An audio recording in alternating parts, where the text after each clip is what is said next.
नमस्कार दोस्तों, आप सभी का स्वागत है आपके अपने YouTube channel Ashok Chawla education hub पर।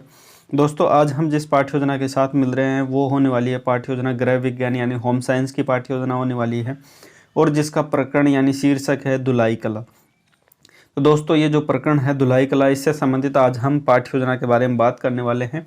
तो सामान्य जानकारी आपको अवश्य होनी चाहिए, जैसे कि ये कुछ विषय है जैसे कक्षा, कालांश, विषय, दिनांक, दिवस, अवधि इत्यादि। ये जो सामान्य बातें हैं वो आपको पता होनी चाहिए। ये हम जब कक्षा में पढ़ाने जाते हैं सबसे पूर्व में जो ब्लैक बोर्ड स्किल हमारे को दिखानी होती है, तो सबसे पहले ये जानकारियाँ अंकित करनी होती है। उसके बाद देखिए कुछ सामान्य उद्देश्य होते हैं, और जैसे कि मैं हर पाठ्य योजना में बताता हूँ कि सामान्य उद्देश्य हमारे विषय से संबंधित होते हैं।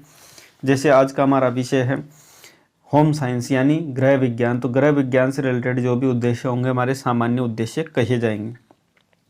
इसमें देखिए गृह विज्ञान में हम देखेंगे कि इसके विषय के प्रति बच्चों में पहले तो रुचि उत्पन्न करना एवं रचनात्मक विधि का विकास करना, कल्पना शक्ति एवं गृह प्रबंधन की जानकारी का विकास करना, घरेलू कार्यों के प्रति रुचि उत्पन्न करना एवं गृह विज्ञान का दैनिक जीवन में महत्व बताना।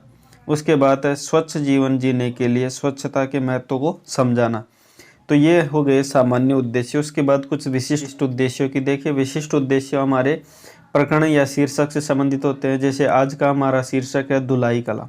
कौन सा आज का हमारा शीर्षक है? धुलाई कला। तो धुलाई कला से रिलेटेड जो भी उद्देश्य होंगे हमारे विशिष्ट उद्देश्य कहे जाते हैं, जिसमें पहला देखिए बच्चों को इस बात की जानकारी दी जाएगी कि वो नियमित वस्त्रों की धुलाई एवं शारीरिक स्वच्छता एवं स्वास्थ्य के लिए आवश्यक है, एवं छात्रों को धुलाई, नील लगाना, प्रेस करना इत्यादियों की जानकारी हो पाएगी। और उसके बाद बच्चे स्वयं स्वच्छ रहेंगे एवं पर्यावरण को भी स्वच्छ रखेंगे। तो इस प्रकार के विशिष्ट उद्देश्य हैं। उसके बाद देखिए शिक्षण सहायक सामग्री, जिसे हम सहायक सामग्री भी कह देते हैं। तो ये ध्यान रखना, शिक्षण सहायक सामग्री है जैसे चौक, डस्टर, श्यामपट्ट, चार्ट पत्र एवं प्रत्यक्ष उदाहरण। प्रत्यक्ष उदाहरण का मतलब है आप कोई भी चीज़ें प्रत्यक्ष, जैसे अपने कपड़ों को इंगित करते हुए भी बता सकते हो, जैसे ये कपड़े हैं, या फिर आपके पास कोई पुराना कपड़ा हो तो उसको भी दिखा सकते हैं, जैसे पुराना कपड़ा है तो इस प्रकार के कपड़े होते हैं, इनको धुलाई से साफ किया जाता है। तो इस प्रकार से प्रत्यक्ष आप उदाहरण भी दे सकते हैं।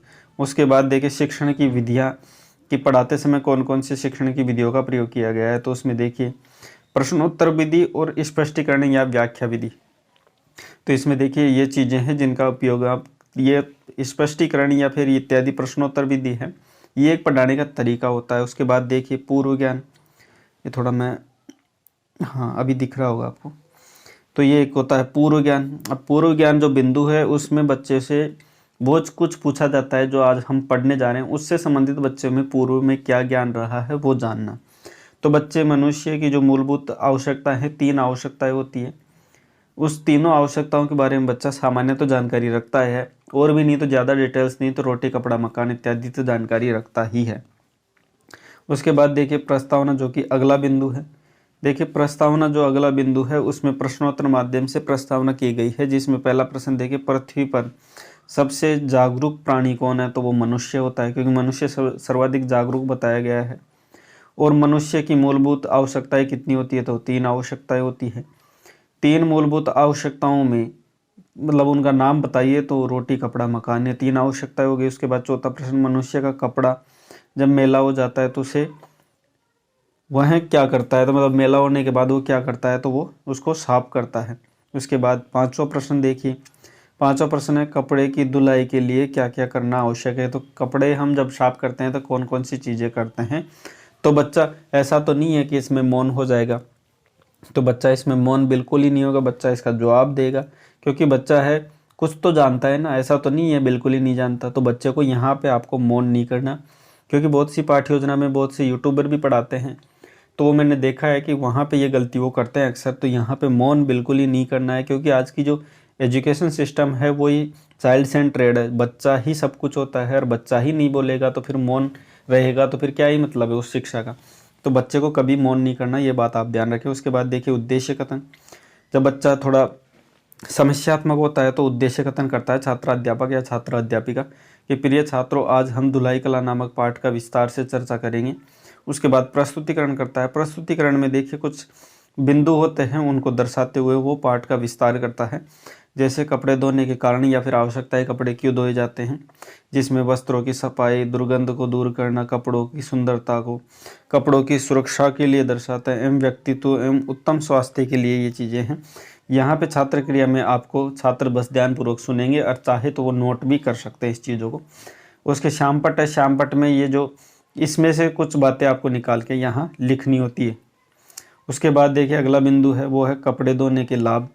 अब कपड़े धोने के क्या क्या लाभ है, सुंदर दिखाई देते हैं, स्वास्थ्य अच्छा रहता है, मन प्रसन्न रहता है, दूसरों के साथ बैठते हैं तो वहाँ पे संकोच नहीं होता है, कपड़े अगर स्वच्छ रहेंगे तो स्वच्छता का कपड़ों का जो स्वास्थ्य है वो अटूट संबंध बताया गया है। उसके बाद देखिए अगला बिंदु है वो है कपड़े धोने से पूर्व क्या ध्यान रखने योग्य बातें हैं, तो उन बातों में देखिए सफ़ेद कपड़े एवं रंगीन कपड़ों को अलग अलग धोया जाना चाहिए। रोगी व्यक्ति को कपड़ों को पहले गर्म पानी में धोया जाना चाहिए। कटे फटे कपड़े अगर कुछ हैं तो उनकी पहले सिलाई करनी चाहिए, फिर उसके बाद क्योंकि ऐसे नहीं करेंगे तो वो ज़्यादा फट जाएंगे।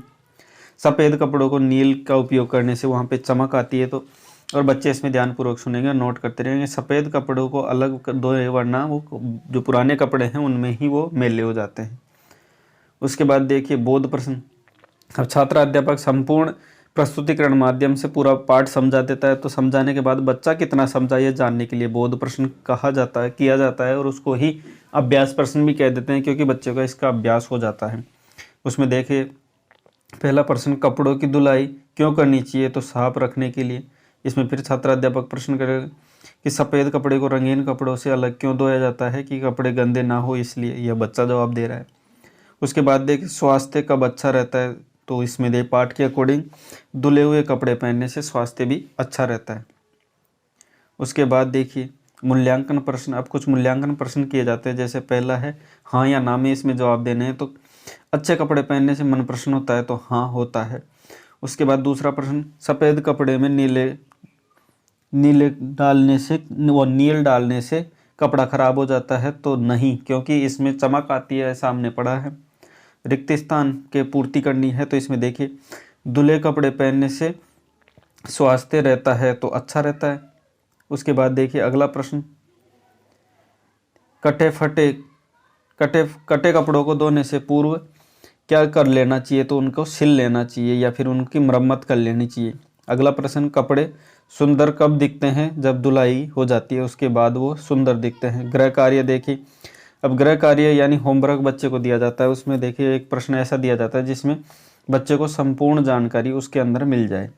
तो इसमें देखिए गृह कार्य में कपड़े धोने से पूर्व किन किन बातों का ध्यान रखना चाहिए एवं धुले हुए कपड़ों से क्या लाभ हैं, अपने शब्दों में बताइए। तो बच्चे अपने आधार पर इन प्रश्न का उत्तर लिख कर लेके आएंगे। और दोस्तों इसकी PDF की लिंक है जो आपको डिस्क्रिप्शन में मिल जाएगी, आपको वहां से डाउनलोड करके इस PDF को आप आसानी से बना सकते हो। हमारा YouTube channel Ashok Chawla education hub, इसको बिना कहे लाइक शेयर एंड ज़्यादा से ज़्यादा अपने दोस्तों में शेयर भी इसको कर दिया करें। चैनल को बिना कहे सब्सक्राइब कर लीजिए, क्योंकि ऐसी ही पाठ्य योजना हमारे चैनल पर बहुत सी पाठ्य योजना अपलोड है और नई नई पाठ्य योजना रोजाना अपलोड होती रहती है। तो मिलते हैं नेक्स्ट पाठ्य योजना में ऐसी ही रोचक पाठ्य योजना के साथ। अभी के लिए इतना ही, मिलते हैं नेक्स्ट पाठ्य योजना। वीडियो देखने के लिए आपका बहुत बहुत धन्यवाद।